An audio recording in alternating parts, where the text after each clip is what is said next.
Bueno, seguimos con la segunda sesión del tercer parcial.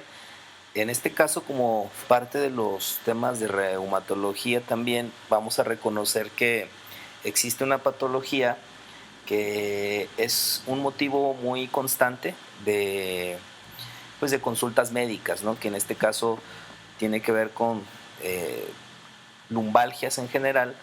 Y aquí lo que vamos a reconocer, bueno, son algunos de los síntomas específicos que nos pueden orientar justamente a sospechar de una compresión del nervio ciático, que en este caso, pues también en la medida que el proceso va avanzando, pues puede volverse más incapacitante para el paciente. Entonces, primero que nada, pues vamos a definir la lumbalgia. De acuerdo a distintas referencias, bueno, podemos resumir que la lumbalgia, será una experiencia emocional y física que va a ser desagradable y que va a ocurrir obviamente en las últimas 5 vértebras lumbares, ¿sí? Y como mencionamos al inicio, la lumbalgia va a ser, en este caso, dentro de las molestias musculoesqueléticas, una de las primeras motivos de consulta, ¿no?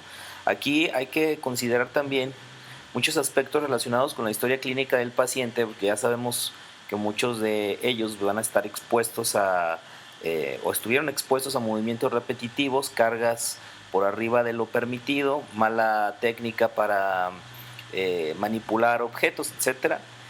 Y en general estos pacientes pues van a presentar distintos síntomas que inclusive van a generarse dolores irradiados, como muchos de nosotros conocemos, hacia la región de la extremidad inferior.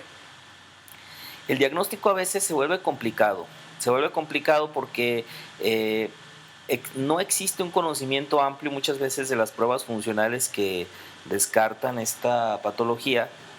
Y aparte, bueno, pues hay algunos aspectos sociales, aspectos también relacionados con la actividad laboral de los pacientes que muchas veces les impiden, pues una vez realizado el diagnóstico, pues ahora sí que tomar, digamos, el tratamiento de manera disciplinada, ¿no? Entonces, las fallas en el diagnóstico base, pues va a ser muy importante generar un diagnóstico diferencial entre otras patologías degenerativas de la columna lumbar y también algunos procesos musculares de esta región. Bueno, dentro de la historia clínica, y aquí podrían ustedes pausar el video un momento, pero dentro de la historia clínica, ¿qué aspectos ustedes considerarían que pueden ser o que se tienen que tomar en cuenta para llegar a un diagnóstico diferencial en la lumbalgia? Si nos ponemos a pensar, ya mencionamos algunos, ¿no? A veces la edad y la actividad física del paciente pues nos dan una idea de hacia dónde va la cuestión. Los pacientes adultos mayores o pacientes que tienen antecedentes también de enfermedades degenerativas articulares, son pacientes que de alguna manera pueden simular algunos de los signos y síntomas propios de la lumbalgia asiática. Recordemos pues que también hay eventos traumáticos de la columna lumbar que generan efectos pues degenerativos dentro del disco intervertebral, y que poco a poco este disco intervertebral degenerado pues también va calcificándose y disminuyendo progresivamente la movilidad. Entonces, en este sentido, ustedes pueden pensar a manera de reflexión cuáles son los aspectos que se tienen que tomar en la historia clínica para poder generar un diagnóstico diferencial de lumbalgia. Vámonos un poco a la exploración física. Aquí vamos a reconocer varias pruebas funcionales. Algunas de estas pruebas funcionales seguramente ya las han revisado en propedéutica, etcétera. Y son pruebas de relativa facilidad, son pruebas que no cuestan mucho trabajo aplicar. Una de ellas es la maniobra de flexión, ¿sí? Aquí le vamos a pedir al paciente que flexione el tronco. Esto lo podemos hacer desde la bipedestación y desde la sedestación. En este caso, las extremidades extendidas en la sedestación nos ayudan a tener un estiramiento, un movimiento dural que va a despertar molestia en la medida que el paciente se acerque a la extremidad inferior. Entonces, esta medida nos puede orientar inclusive de puntos dolorosos específicos que pueden estar relacionados con una compresión de alguna de las raíces nerviosas a nivel lumbar. Tenemos aquí otra prueba que es una prueba también de muy fácil aplicación y que se hace en decúbito supino.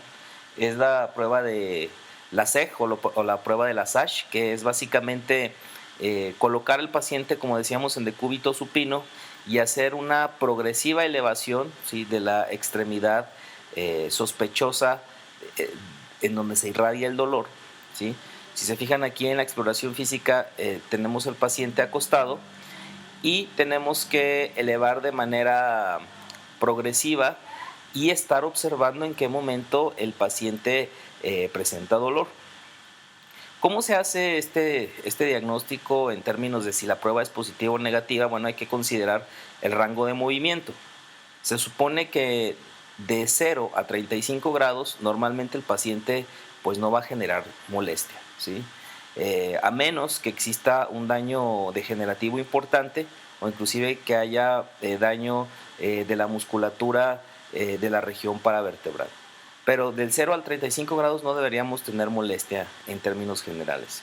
Normalmente cuando hay una molestia relacionada con una compresión radicular, o sea, una compresión de las raíces nerviosas de la columna lumbar, esos síntomas los vamos a empezar a percibir aproximadamente entre los 35 y 70 grados de flexión de cadera, ¿sí? El paciente va a empezar a sentir molestia y en ese punto nosotros ya podríamos sospechar justamente de un problema radicular en la región lumbar y específicamente haciendo un diagnóstico de la lumbalgia ciática. Si nosotros seguimos flexionando la cadera arriba de los 70 grados y el paciente continúa refiriendo dolor intenso, quiere decir que esta radiculopatía inclusive puede afectar ya la región de la columna lumbar baja y la columna sacra alta. Al paciente también se le puede pedir que baje progresivamente la pierna y en este sentido podríamos inclusive detectar una agudización de ese dolor. A continuación vamos a ver un video de la prueba de la SASH para que quede mejor explicado esta prueba funcional.